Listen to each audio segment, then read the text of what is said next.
आज ए अंचलर गोटा प्रतिष्ठित माने सेवा संगठन अच्छी सोशल ऑर्गेनाइजेशन जगन्नाथ सेवा संगठन एवं संवाद आम ओडिशा मिलित आनुकूल्य रक्तदान महन महत् पुण्य यही परिप्रेक्षी एक रक्तदान शिविर होउची एवं विगत दिन में विभिन्न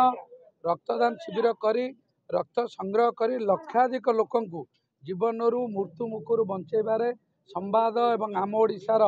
भूमिका अति गुरुत्वपूर्ण मु तेणुकर प्रथमे यार प्रतिष्ठाता फाउंडर चेयरमैन पूर्वतन सांसद सौम्यरंजन पट्टनायक को धन्यवाद कृतज्ञता ज्ञापन करुच्ची। द्वितीय अंचलर जनसाधारण अनुष्ठान कार्यकर्ता एवं विशेषकर दीर्घ वर्ष धरी जो अनुष्ठान विभिन्न स्वेच्छासेवी कार्य नियोजित अच्छा जगन्नाथ सेवा संगठन